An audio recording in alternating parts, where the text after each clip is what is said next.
Hello guys, welcome back to our channel literature Mitra. आज हम बात करने वाले हैं ब्राइड ऑफ द फायर के बारे में, जो कि पोएम है, लिखी है श्री अरबिंदो ने।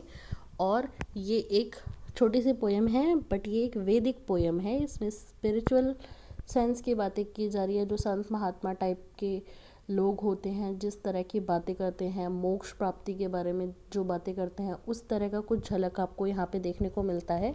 सबसे पहले मैं आपको यहाँ पे बता दूँ ब्राइड ऑफ द फायर का मतलब क्या है। यहाँ पे ब्राइड ऑफ द फायर का मतलब ये नहीं है कि कोई ब्राइड है जो फायर से लिपटी हुई है या फायर की ब्राइड है।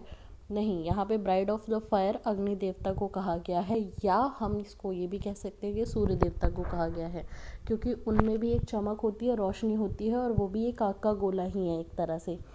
तो हम अग्नि देवता को ही ब्राइड ऑफ द फायर कह रहे हैं। ठीक है, अब मैं आपको एक ही रीड कर लेती हूँ, क्योंकि 4 लाइन्स आएंगी एग्ज़ाम में, और वो 4 लाइन्स जो हैं आपको पता होनी चाहिए। अगर आपने वो वर्ड्स कभी पढ़े ही नहीं है, सिर्फ समरी सुनने से नहीं होगा, वो वर्ड्स भी आपको याद होने चाहिए। आपको पहचाननी होगी कि कौन सी पोएम है ये, किसने लिखी है, और उसके बाद समरी भी आपके काम आएगी।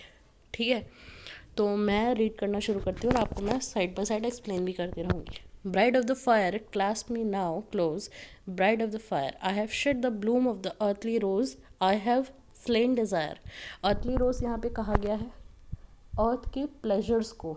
earthly rose यानी कि अर्थ के प्लेजर्स को। तो वो कह रहे हैं कि ओ ब्राइड ऑफ द फायर, यानी कि आप जो है ओ अग्नि देवता, मुझे अपने बाहों में जकड़ लो, और मैंने जो है अब अर्थ के जितने भी प्लेजर्स हैं, जितने भी सुख हैं, जितने भी भोग थे, वो मैंने कर लिए हैं, और अब मेरी यही इच्छा है कि आप मुझे अपनी बाहों में जकड़ लो और मुझे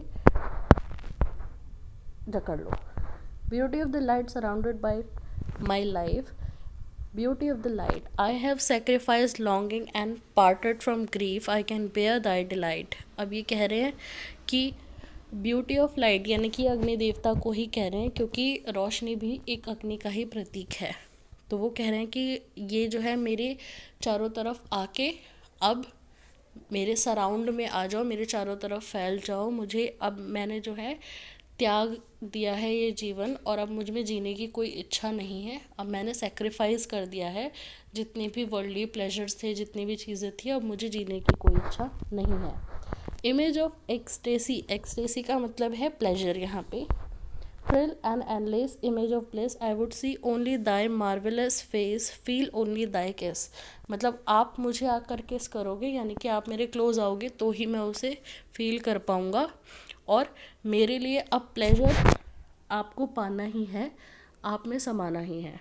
voice of infinity sound in my heart, call of the one stamp there thy radiance never to apart O living sun. अब यहाँ पे वो कह रहे हैं कि जो अग्नि की साउंड है वही मेरे कानों में, मेरे दिल में बसी हुई है, और उसी को मैं पुकारता हूँ। और वो सूर्य भगवान से भी कह रहे हैं कि आप जो है अपनी छाप जो है इस पृथ्वी पर छोड़े रखना, स्टैम्प रखे रहना। स्टैम्प यानी कि छाप छोड़े रखना, रेडियंस यानी कि लाइट, आप अपनी जो रोशनी है, चमक है, वो पृथ्वी पर छोड़ते रहना, ताकि यहाँ पर जो है नेवर टू पार्ट, यानी कि इससे अलग मत होना, ताकि लोगों को भी आप इस चीज़ को लोग इस चीज़ को फील कर सके, पा सके, और जो लाइट से उनको फ़ायदे हैं वो भी उनको मिल पाएँ। तो यही थी इसकी समरी। आई होप आपको समझ आई हो। And if you have any problem in the poem, और किसी वर्ड में कोई प्रॉब्लम है, तो आप मुझे कमेंट सेक्शन में बता सकते हैं। आपको हाथ के हाथ वहीं पे सॉल्यूशन मिल जाएगा। Thank you guys for watching this video. If you like this video, hit the like button, keep sharing, and do subscribe my channel.